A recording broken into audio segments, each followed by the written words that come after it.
शिक्षा मंत्री जगन्नाथ महतो का पार्थिव शरीर लाया गया रांची। विधानसभा परिसर में दी गई श्रद्धांजलि। राजकीय सम्मान के साथ पैतृक गांव में आज होगा अंतिम संस्कार। कोविड के बढ़ते मामलों को देखते हुए केंद्रीय स्वास्थ्य मंत्री आज राज्यों के स्वास्थ्य मंत्रियों के साथ वर्चुअल माध्यम से करेंगे बैठक। कोरोना से निपटने की तैयारियों की होगी समीक्षा। प्रधानमंत्री से राज्यपाल ने नई दिल्ली में की मुलाकात। प्रधानमंत्री को शिक्षा, स्वास्थ्य, स्वच्छता, पेयजल और आवास जैसी योजनाओं की स्थिति से कराया अवगत। और झारखंड समेत दुनिया भर में आज मनाया जा रहा है गुड फ्राइडे। मसीही विश्वासियों ने ईसा मसीह के बलिदान का किया स्मरण। गिरिजाघरों में विशेष प्रार्थना सभा का आयोजन।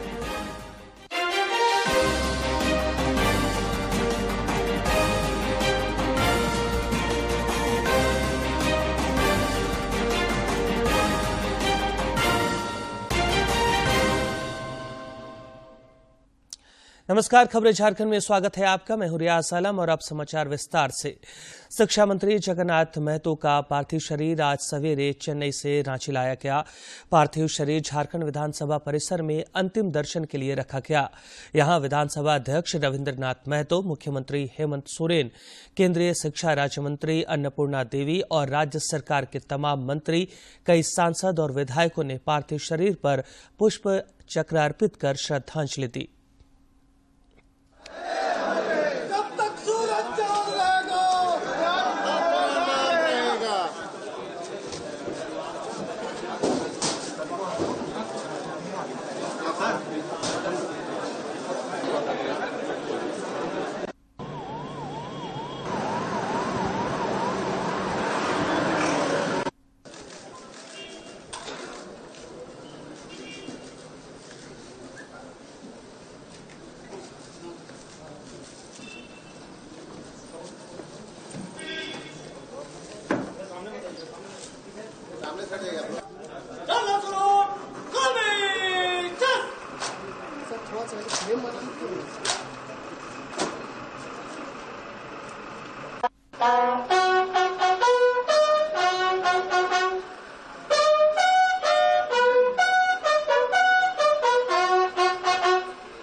विधानसभा परिसर में मंत्री जगन्नाथ महतो को श्रद्धांजलि देने के बाद विधानसभा अध्यक्ष रविंद्रनाथ महतो, केंद्रीय शिक्षा राज्य मंत्री अन्नपूर्णा देवी, ग्रामीण विकास मंत्री आलमगीर आलम और विधायक सरयू राय ने कहा कि झारखंड की राजनीति में एक खालीपन आ गया है।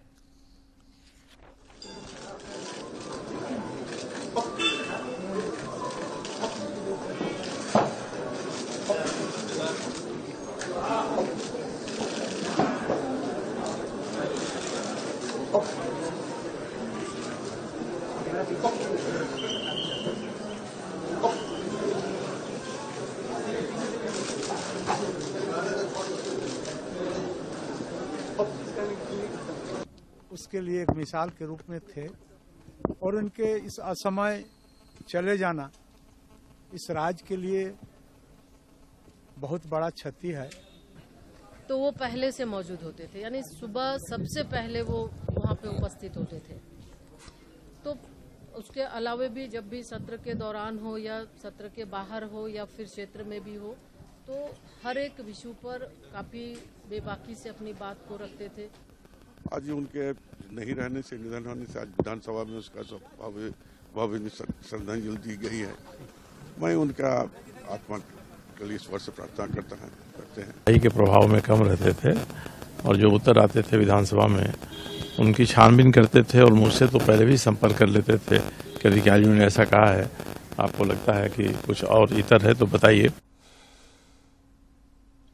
रांची से शिक्षा मंत्री जगन्नाथ महतो का पार्थिव शरीर बोकारो जिले में स्थित उनके पैतृक गांव भंडारडीह ले जाया गया। पेटरवार पहुंचने पर उपायुक्त कुलदीप चौधरी और पुलिस अधीक्षक चंदन झा ने जगन्नाथ महतो के पार्थिव शरीर को रिसीव किया। जगन्नाथ महतो का आज पूरे राजकीय सम्मान के साथ उनके पैतृक गांव भंडारडीह में अंतिम संस्कार किया जाएगा।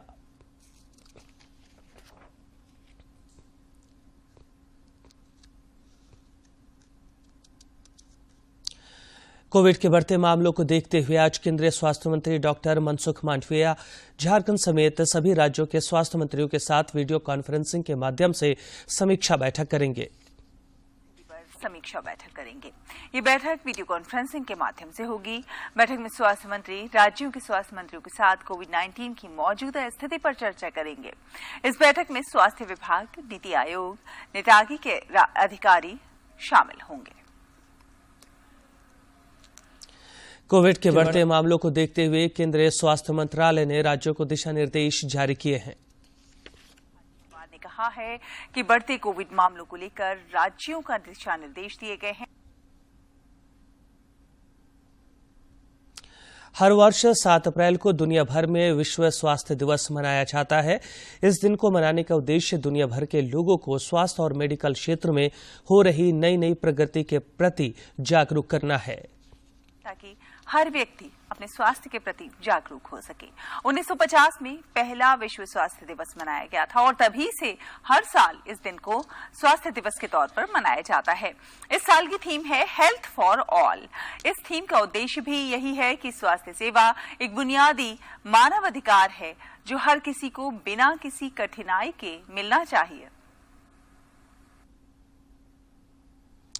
प्रधानमंत्री नरेंद्र मोदी ने विश्व स्वास्थ्य दिवस पर एक ट्वीट संदेश में कहा कि हमारी सरकार स्वास्थ्य के बुनियादी ढांचे को बढ़ाने और लोगों को गुणवत्तापूर्ण स्वास्थ्य सेवा सुनिश्चित करने के लिए काम करना जारी रखेगी। स्वस्थ बनाने के लिए काम करते हैं। हमारी सरकार स्वास्थ्य के बुनियादी ढांचे को बढ़ाने और लोगों को गुणवत्तापूर्ण स्वास्थ्य सेवा सुनिश्चित करने का काम करना जारी रखेगी। राज्यपाल सीपी राधाकृष्णन ने कल नई दिल्ली में प्रधानमंत्री नरेंद्र मोदी से मुलाकात की। इस दौरान राज्यपाल ने प्रधानमंत्री के साथ राज्य के विकास से संबंधित विभिन्न विषयों पर विस्तारपूर्वक चर्चा की। राज्यपाल ने प्रधानमंत्री को शिक्षा, स्वास्थ्य, स्वच्छता, पेयजल और आवास योजनाओं की वर्तमान स्थिति से अवगत कराया। उन्होंने इस दौरान वामपंथी उग्रवाद से प्रभावित क्षेत्रों में विकासात्मक गतिविधियों एवं सुरक्षा के संदर्भ में भी जानकारी प्रदान की। इसके अलावा राज्यपाल ने उच्च शिक्षा के विकास के लिए निर्मित रोड मैप से भी अवगत कराया। साथ ही राज्य के हवाई और रेल कनेक्टिविटी के विस्तार पर भी चर्चा की। इस मौके पर प्रधानमंत्री ने राज्य के समग्र विकास के लिए सभी आवश्यक सहयोग प्रदान करने का राज्यपाल को आश्वासन दिया। राज्यपाल सीपी राधाकृष्णन से आज नई दिल्ली में जनजातीय मामलों के केंद्रीय मंत्री अर्जुन मुंडा ने मुलाकात की। इस दौरान दोनों के बीच राज्य में जनजातियों के विकास के लिए संचालित विभिन्न योजनाओं के संबंध में व्यापक चर्चा हुई।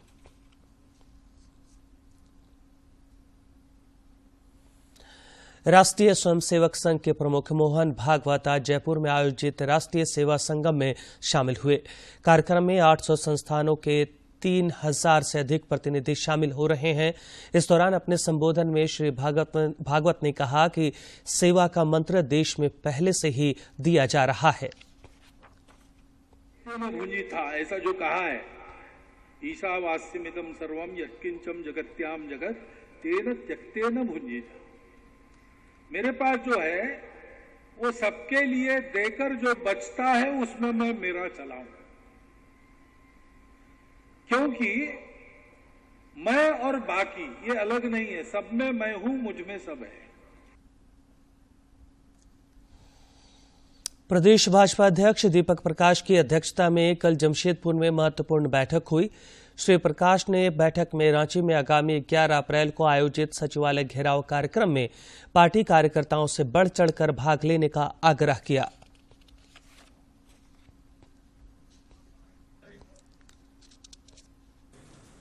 और 3.5 करोड़ जनता की अभिव्यक्ति की आवाज भारतीय जनता पार्टी है और इसलिए भारतीय जनता पार्टी लगातार संघर्ष कर रही है।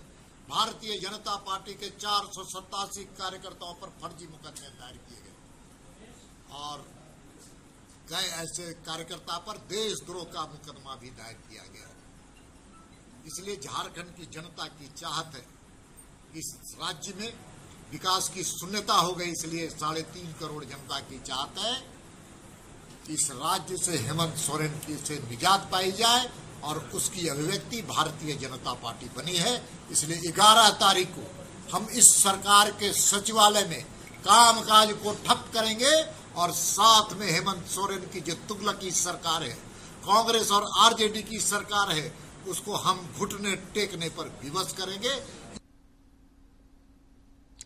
भारत की अध्यक्षता में G20 के विकास कार्य समूह की दूसरी बैठक केरल के कोट्टायम जिले के कुमारकोम में चल रही है। आज विदेश मंत्रालय के सचिव आर्थिक संबंध दम्मू रवि संबोधित करेंगे। बैठक की शुरुआत गुरुवार को ही हो गई थी। इसमें विकास के लिए डेटा, पर्यावरण और बदलाव के लिए जीवन शैली जैसे प्रमुख मुद्दों पर चर्चा हुई। झारखंड समेत दुनिया भर में आज गुड फ्राइडे मनाया जा रहा है। मसीही विश्वासी गुड फ्राइडे पर ईसा मसीह के बलिदान का स्मरण करते हैं। इस अवसर पर गिरजाघरों में विशेष प्रार्थना सभा का आयोजन किया जाता है।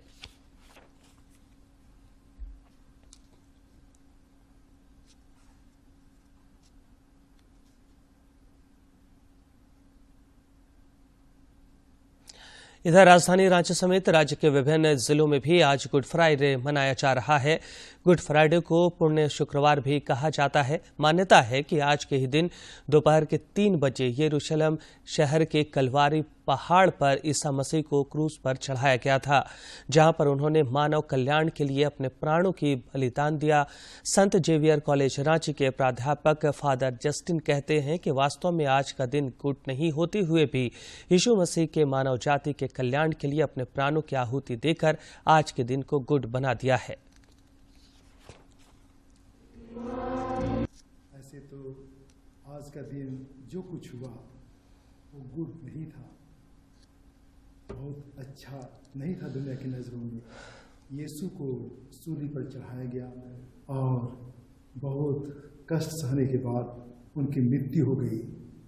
फिर भी से यीशु ने जो संदेश दिया वो सही में बहुत ही गुड था, शुभ था। उन्होंने संदेश दिया कि हम दूसरों की भलाई करते हुए, दूसरों की अच्छाई करते हुए, दूसरों को बचाते हुए, उनका साइड लेते हुए हम अपना जीवन दे देते हैं, हम बलिदान कर देते हैं। और यही जीवन का सही अर्थ है। और जो व्यक्ति ऐसा जीवन जीते हैं, जो व्यक्ति दूसरों के लिए कष्ट उठाते हैं, बलिदान करते हैं, उनके हितों की रक्षा के लिए काम करते हैं और उसके लिए मर भी जाते हैं, तो वे अमर हो जाते हैं। प्रधानमंत्री नरेंद्र मोदी के मन की बात कार्यक्रम का 100वां संस्करण इसी महीने प्रसारित किया जाएगा। इसकी शुरुआत 3 अक्टूबर 2014 को हुई थी। प्रधानमंत्री ने 26 अगस्त 2018 को प्रसारित मन की बात कार्यक्रम में संस्कृत का जिक्र किया था। हम सभी भारतीय इस बात पर भी गर्व करते हैं कि वेद काल से वर्तमान तक संस्कृत भाषा ने भी ज्ञान के प्रचार प्रसार में बहुत बड़ी भूमिका निभाई है। जीवन के हर क्षेत्र से जुड़ा ज्ञान का भंडार संस्कृत भाषा और उसके साहित्य में है। चाहे वह विज्ञान हो या तंत्र ज्ञान हो, कृषि हो या स्वास्थ्य हो, एस्ट्रोनॉमी हो या आर्किटेक्चर हो, गणित हो या मैनेजमेंट हो, अर्थशास्त्र की बात हो या पर्यावरण की हो। कहते हैं कि ग्लोबल वार्मिंग की चुनौतियों से निपटने के मंत्र हमारे वेदों में विस्तार से उल्लेख है।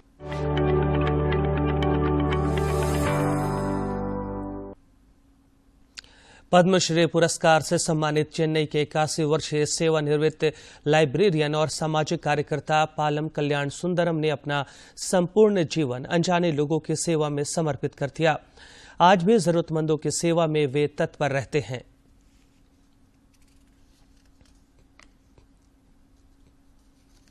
विज्ञान में स्वर्ण पदक विजेता, भारत के सर्वश्रेष्ठ लाइब्रेरियन का पुरस्कार हासिल कर चुके हैं। एक स्वयंसेवी संस्था भी चलाते हैं। विश्व भर में कई पुरस्कार इन्होंने हासिल किए हैं। लेकिन इसके बावजूद एक वो वक्त था जब 2 वक्त के भोजन के लिए इन्होंने एक होटल में बतौर वेटर काम किया।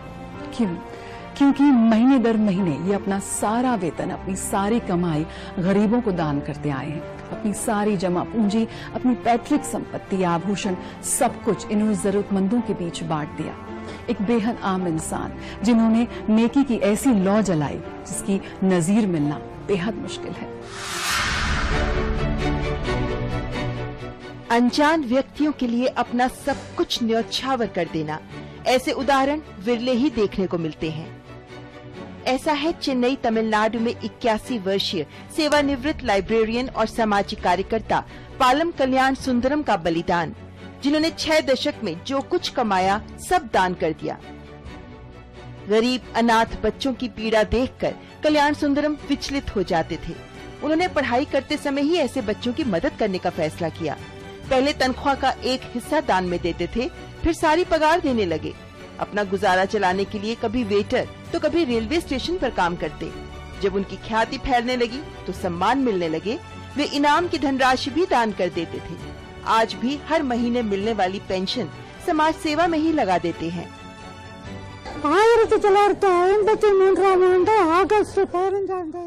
1 साल की उम्र में मैंने और मेरे भाई ने हमारे पिता को खो दिया। मुझे और मेरे भाई को हमारी माँ ने पाला।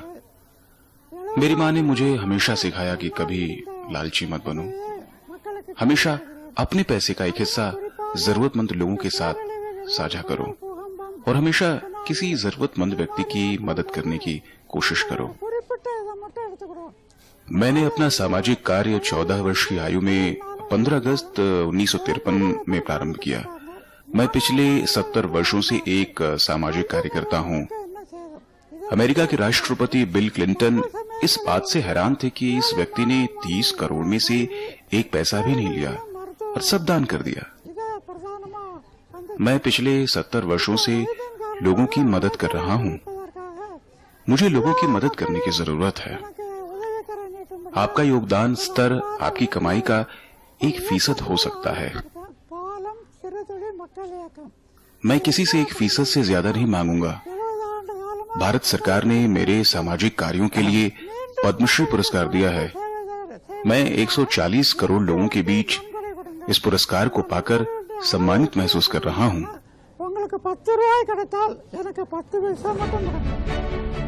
हालांकि पालम कल्याण सुंदरम ने जीवन में बहुत संघर्ष देखा।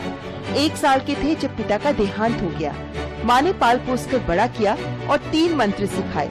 कभी लालच मत करो, अपनी कमाई का 10वां हिस्सा किसी नेक काम में खर्च करो और रोज कम से कम कोई एक दयालुता का काम करो। कल्याण सुंदरम ने तो माँ की सीख से कहीं आगे बढ़कर काम किया और साथ ही लाखों लोगों को भी प्रेरित किया। 1998 में रिटायरमेंट के बाद उन्होंने संस्था पालम की शुरुआत की, जो डोनर्स और बेनिफिशरीज के बीच एक कड़ी का काम करती है। बच्चों की शिक्षा, बीमार लोगों का इलाज, विकलांग लोगों की मदद, हर जरूरतमंद की मदद के प्रति सर्वदा तत्पर। अच्छा काम करने वाले व्यक्ति या समाज या संस्थाएं धनाभाव के कारण अच्छा काम नहीं कर पाती। ऐसी स्थिति में पालम कल्याण सुंदरम जी ने अपनी ओर से दान देने का एक बड़ा रिकॉर्ड तैयार किया। छोटी बड़ी संस्थाओं को दान दिया। अपने ऊर्जा से कमाए हुए धन को सामाजिक कार्यों के लिए खर्च करना, ये सचमुच एक बड़ी प्रेरणा है। कल्याण सुंदरम आजीवन अविवाहित रहे ताकि तन मन धन से सिर्फ जन सेवा कर सके। वे इस संसार से सेवा करते हुए ही जाना चाहते हैं और इसीलिए उन्होंने अपने अंग और आंखें दान करने की शपथ ली है। इस महादानी की जीवन यात्रा हर व्यक्ति को प्रेरित करती है कि छोटा ही सही पर समाज के लिए कुछ न कुछ योगदान जरूर करना चाहिए। सामाजिक कार्यकर्ता पालम कल्याण सुंदरम को पद्मश्री पुरस्कार के लिए हार्दिक बधाई।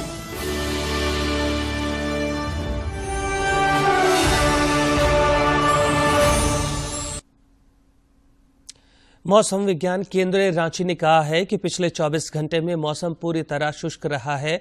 इस दौरान सबसे अधिक तापमान जमशेदपुर में दर्ज किया गया है।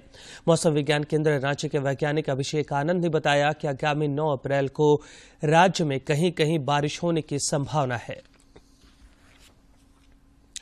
और अब कुछ खबर राज्य के विभिन्न जिलों से।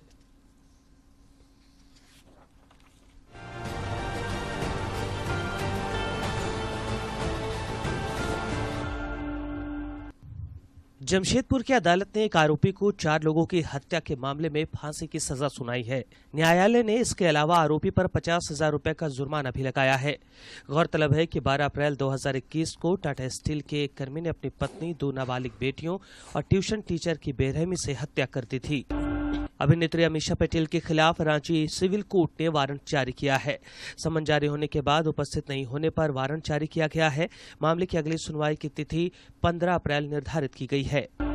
दिल्ली के करोल बाग में रहने वाले एक स्वर्ण व्यापारी के अपार्टमेंट से करोड़ों रुपए की चोरी कर राउरकेला जा रहे एक छात्र को गुमला पुलिस ने एक निजी बस से गिरफ्तार कर लिया, जबकि उसके 2 साथी भाग निकलने में कामयाब रहे।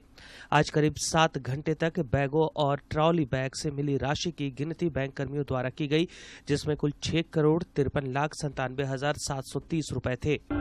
रामगढ़ शहर में जनता और पुलिस के बीच बेहतर समन्वय स्थापित करने के उद्देश्य से रैपिड एक्शन फोर्स के जवानों ने फ्लैग मार्च किया। इस संबंध में 106 बटालियन के सहायक कमांडेंट कुमार रजनीकांत ने बताया कि जमशेदपुर के इस बटालियन ने रामगढ़ जिला और शहर में फ्लैग मार्च निकालकर अपना परिचय कराया है। रांची जिले के टाटी सिलवे थाना क्षेत्र के आदर्श नगर स्थित पूर्व रेंजर के घर पर हथियारबंद डकैतों ने लाखों की संपत्ति लूट ली। पुलिस और टेक्निकल टीम छानबीन में जुटी है। कुड़मी समाज की ओर से आयोजित रेल रोको आंदोलन के तीसरे दिन भी खड़गपुर टाटा सेक्शन और आदरा सीसी सेक्शन से गुजरने वाली दर्जनों ट्रेनों का परिचालन रद्द कर दिया गया है। आंदोलन का सीधा प्रभाव पश्चिम बंगाल, ओडिशा और झारखंड के रेल परिचालन पर पड़ रहा है। पूर्वी सिंहभूम जिले के पसंदा स्थित ग्राम प्रखंड कार्यालय में पदस्थापित कनीय अभियंता सुजीत कुमार राणा को एसीबी की टीम ने 15,000 रुपए रिश्वत लेते रंगे हाथ गिरफ्तार कर लिया। कनीय अभियंता बिल भुगतान के एवज में प्रार्थी से रिश्वत ले रहा था। गुमला के उपायुक्त सुशांत गौरव ने पालकोट प्रखंड स्थित पर्यटन स्थल गोबर सिल्ली का निरीक्षण किया। इस दौरान उपायुक्त ने अधिकारियों को मूलभूत सुविधाओं को दुरुस्त करने का निर्देश दिया।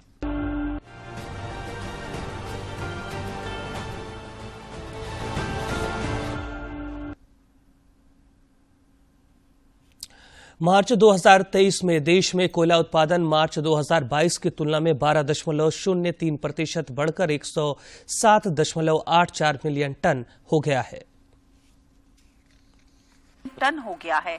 कोयला मंत्रालय के आंकड़ों के अनुसार मार्च 2023 के दौरान कोल इंडिया लिमिटेड ने 4.06%, सिंगरेनी कोलियरीज कंपनी लिमिटेड ने 8.53% और कैप्टिव खदानों अन्य ने 81.35% की वृद्धि दर्ज की है। वहीं मार्च 2022 की तुलना में मार्च 2023 के दौरान कोयले की पहुंच 7.49% बढ़कर 83.18 मीट्रिक टन हो गई, जो मार्च 2022 के दौरान 77.38 मीट्रिक टन थी। मार्च 2022 में 65.51 मीट्रिक टन की तुलना में मार्च 2023 के दौरान विद्युत उपभोग की पहुंच 4.36% बढ़कर 68.36 मीट्रिक टन हो गई। कोयला आधारित बिजली उत्पादन ने मार्च 2022 की तुलना में मार्च 2023 में 5.70% की वृद्धि दर्ज की है। और अब फटाफट अंदाज में देखते हैं कारोबार जगत से जुड़ी कुछ महत्वपूर्ण खबरें। तय करने के लिए नए फॉर्मूले को मंजूरी दी है। साथ ही सीएनजी और पाइप से आपूर्ति की जाने वाले रसोई गैस की कीमतों की अधिकतम सीमा भी तय कर दी है। इससे सीएनजी और पीएनजी के दाम 10% तक घट जाएंगे। अंतर्राष्ट्रीय मुद्रा कोष ने कहा है कि उभरती अर्थव्यवस्था खासकर एशिया से कुछ तेजी देखने को मिल सकती है।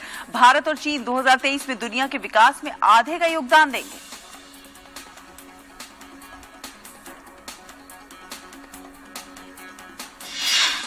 आरबीआई ने विभिन्न बैंकों में बिना दावे वाली जमा राशि का पता लगाने के लिए 3-4 महीने में एक केंद्रीकृत पोर्टल शुरू करने का फैसला किया है। बैंकों में बड़ी संख्या में ऐसे खाते हैं जिनमें वर्षों से कोई लेन देन नहीं हुआ है।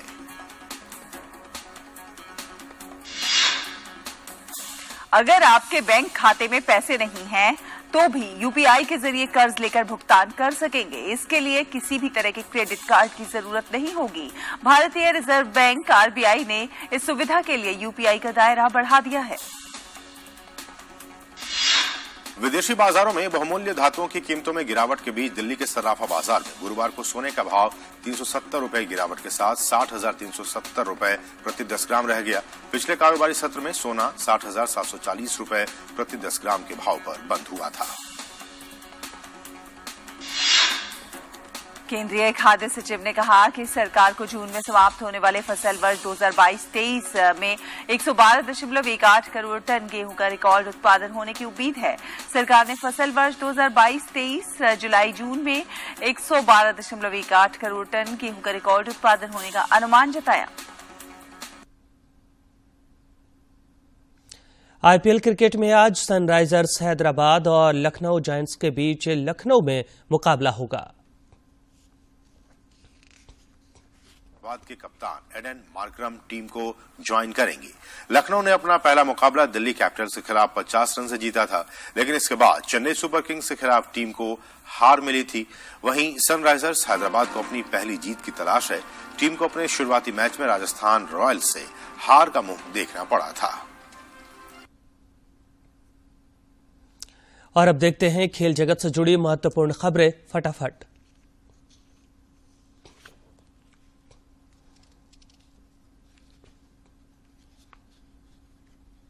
को मुंबई इंडियंस के खिलाफ मुकाबले के बाद हाथ में पट्टी बांधे हुए देखा गया था। उन्होंने आईपीएल 2023 में पहला मैच मुंबई इंडियंस के खिलाफ खेला था। टीम जल्द उनके रिप्लेसमेंट का ऐलान करेगी। अच्छे फॉर्म में दिख रही पंजाब किंग्स के साथ जल्द जुड़ सकते हैं लाइम लिविंगस्टोन। 13 अप्रैल को गुजरात टाइटंस के खिलाफ उतर सकते हैं मैदान पर। लाइम लिविंगस्टोन को उम्मीद कि इस हफ्ते ईसीबी से उनको मिल जाएगी आईपीएल में खेलने की हरी झंडी। यूरोपियन चैंपियन इंग्लैंड और दक्षिण अमेरिकी देश ब्राजील की महिला फुटबॉल टीम के बीच गुरुवार देर रात खेले गए यूएफए वीमेंस चैंपियंस कप के खिताबी मुकाबले को इंग्लैंड की टीम ने पेनाल्टी शूटआउट में अपने नाम कर लिया। निर्धारित समय तक दोनों टीमें एक एक गोल की बराबरी पर थीं, जिसके चलते मैच पेनाल्टी शूटआउट में गया, जहां इंग्लैंड ने मैच को 4-2 से अपने नाम कर लिया। इस जीत के साथ ही इंग्लैंड के अपराजय का दौर 30 मैच का हो गया है। वेल्स की महिला फुटबॉल टीम ने गुरुवार को खेले गए दोस्ताना मुकाबले में उत्तरी आयरलैंड की टीम को 4-1 से हरा दिया। ये मुकाबला कार्डिफ सिटी में हुआ। वेल्स की ओर से पहला गोल फिशलॉक ने 16वें मिनट में किया, जबकि इसके बाद 25वें, 30वें और 64वें मिनट में गोल आए। वहीं उत्तरी आयरलैंड की ओर से एकमात्र गोल खेल के 73वें मिनट में आया। ऑस्ट्रिया के टेनिस खिलाड़ी डोमिनिक थीम एस्टोरिल ओपन के क्वार्टर फाइनल में पहुंच गए हैं। थीम ने ये कामयाबी अमेरिका के बेन शेल्टन को 6-2, 6-2 के सीधे सेट में पराजित करके हासिल की। थीम का अब अगले दौर में सामना क्विंटन हैलिस से होगा। वहीं स्पेन के बर्नाबे ज़पाटा मिराज भी क्वार्टर फाइनल में पहुंच गए हैं। इस कड़ी में स्पेनिश खिलाड़ी ने पोलैंड के ह्यूबर्ट हुरकास को हार का मुंह दिखाया। स्पेनिश खिलाड़ी ने मैच को 6-7, 6-4, 6-2 से अपने नाम किया। ज़पाटा का अब क्वार्टर फाइनल में मुकाबला मायोमीर कैस्पमैनोविच से होगा। Sports desk. केंद्रीय खाद्य सचिव संजीव चोपड़ा ने बताया कि देश भर में वर्ष 2024 तक सरकारी योजनाओं के माध्यम से पोषक तत्वों से समृद्ध चावल वितरित करना है। फोर्टिफाइड चावल वितरित करने के लिए बीते साल आर्थिक मामलों की कैबिनेट कमेटी ने राशन की दुकानों समेत अन्य माध्यम से फोर्टिफाइड चावल वितरित करने के प्रस्ताव को मंजूरी दे दी थी।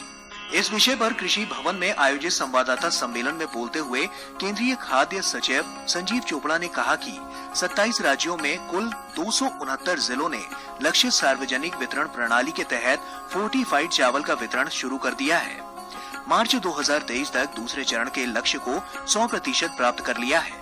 हमारा जो लक्ष्य है कि मार्च 2024 तक हमें यूनिवर्सलाइज करना है। इसका मतलब कि जितने जिले हैं हमारे देश में, उसमें पीपीडीएस के माध्यम से, पीडीएस के माध्यम से।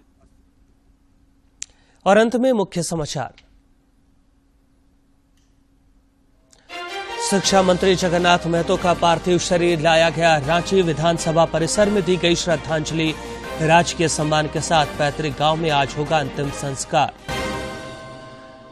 कोविड के बढ़ते मामलों को देखते हुए केंद्रीय स्वास्थ्य मंत्री आज राज्यों के स्वास्थ्य मंत्रियों के साथ वर्चुअल माध्यम से करेंगे बैठक।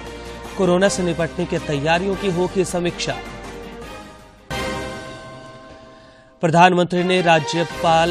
प्रधानमंत्री से राज्यपाल ने नई दिल्ली में की मुलाकात। प्रधानमंत्री को शिक्षा, स्वास्थ्य, स्वच्छता, पेयजल और आवास जैसी योजनाओं की स्थिति से कराया अवगत।